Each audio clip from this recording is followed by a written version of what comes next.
اس سے پہلے آیات کے اندر اس بات کا ذکر ہوا کہ اللہ تبارک و تعالیٰ نے پہلے متقی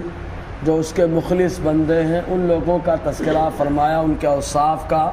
پھر کلے کافروں کا ذکر کیا، پھر اللہ تبارک و تعالیٰ نے منافقین اور ان کی شرارتوں اور ان کی مثالیں دے کر کے اللہ تعالیٰ نے تذکرہ فرمایا۔ ابھی کی جو آیت کریمہ ہے، اس آیت کریمہ میں اللہ تبارک و تعالیٰ نے تمام انسانوں سے خطاب فرمایا اور خطاب یہ کیا کہ تم اپنے رب کی عبادت کرو۔ کافروں سے اس انداز میں یہ حکم لاگو ہوگا کہ وَاحِدُوا رَبَّكُمْ، کہ تم اپنے رب کو ایک مانو، اور جو نافرمان ہوں گے ان کے لیے حکم اس انداز میں لازم ہوگا کہ تم اپنے رب کی اطاعت کرو، اور منافقوں کے لیے حکم اس انداز میں لازم ہوگا کہ تم اپنے ایمان میں اخلاص پیدا کرو۔ اس طریقے سے اللہ تبارک و تعالیٰ نے تمام انسانوں سے خطاب فرمایا۔ رب ارشاد فرماتا ہے یا ایھا الناس اعبدوا ربکم الذی خلقکم، اے لوگو عبادت کرو اپنے اس رب کی جس نے تم کو پیدا کیا، والذین من قبلکم، اور ان کو پیدا کیا جو تم سے پہلے ہوئے۔ تو اللہ تبارک و تعالیٰ نے عبادت کرنے کا حکم دیا۔ عبادت کس چیز کا نام ہے؟ عبادت یہ ہے کہ بندہ اپنی شان بندگی بتانے کے لیے اپنے معبود کو معبود جان کر اس کی انتہائی درجے کی تعظیم کرے، اس کو عبادت کہا جاتا ہے۔ یہی وجہ کہ کافر کے لیے عبادت یہ ہے کہ وہ ایمان لے آئے، کیونکہ ایمان لانا کافر کے لیے عبادت ہے، اور ایمان والوں کے لیے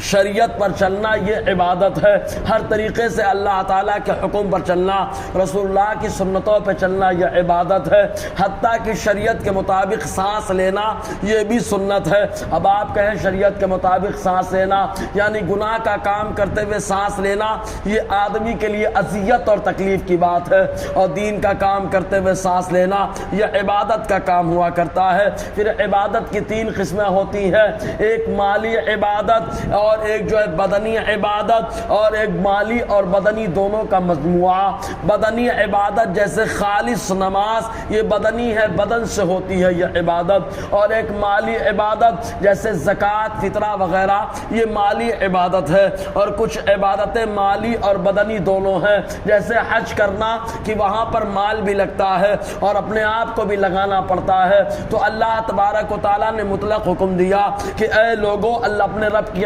عبادت کرو، اور یہاں رب فرمایا، یہ نہیں کہا کہ اللہ کی عبادت کرو، رب کہا کیوں؟ اس لیے کہ رب کے معنی ہوتا ہے پالنے والا، پرورش کرنے والا، کھلانے والا، پلانے والا، یعنی اس رب کی عبادت کرو جو تمہیں روزی دیتا ہے، اس رب کی عبادت کرو جو تمہاری پرورش کرتا ہے، الذی خلقکم، جس نے تمہیں پیدا کیا۔ کہ اللہ تبارک و تعالیٰ نے مٹی سے انسان کو وجود بخشا۔ اگر بنیاد انسانیت کی بات کریں تو آدم علیہ السلام کی تخلیق میں اللہ تبارک و تعالیٰ نے ہر طرح کی مٹی کا استعمال کروایا۔ جس انسان کے اوپر سفید مٹی کا غلبہ ہو گیا تو اس کا حسن کھل گیا، اور جس کے اوپر لال مٹی کا غلبہ ہو گیا اس کا بدن سرخ ہو گیا، کالی مٹی کا غلبہ ہوا تو بدن کالا پڑ گیا، خوشبودار مٹی کا غلبہ ہوا تو بدن سے بدبو نہیں خوشبو آئے، اور اگر بدبو کا غلبہ ہو گیا تو بدن سے خوشبو نہیں بدبو آئے۔ تو جیسی مٹی کا غلبہ ہوا ویسے انسان کا بدن نکھرا اور سنورا ہے۔ اور اگر مطلق انسان کی بات کریں، آج کے زمانے میں انسان کی تخلیق اللہ تعالیٰ اس انداز میں فرماتا ہے کہ پہلے زمین سے غلہ پیدا فرماتا ہے، پھر اس غلے کو انسان کھاتا ہے، اور اس غلے سے اللہ تبارک و تعالیٰ پہلے خون پیدا فرماتا ہے، اور پھر اس خون کو اللہ تبارک و تعالیٰ نطفے میں تبدیل فرماتا ہے، پھر وہ نطفہ رحم مادر میں ٹرانسفر ہوتا ہے، اور رحم مادر میں جانے کے بعد اللہ تبارک و تعالیٰ اس کو 40 دن تک جو ہے خالی نطفہ رکھتا ہے۔ پھر اس کے بعد جب دوسرا 40 دن آتا ہے تو وہ جمع ہوا خون ہو جاتا ہے، اور اس کے بعد جب 40 دن آتا ہے تو گوشت کا لوتھڑا ہو جاتا ہے۔ اس طریقے سے اللہ تبارک و تعالیٰ نے انسان کو پیدا فرمایا، اور یہی انسان پانی میں اگر جائے تو ڈوب جاتا ہے، لیکن ماں کے پیٹ میں رہتا ہے تو پانی کے اندر رہتا ہے۔ اگر پانی کم ہو جائے تو ڈاکٹر کہتا ہے خطرہ ہے، اس لیے کہ رحم مادر میں پانی کم ہو گیا تو اللہ تبارک و تعالیٰ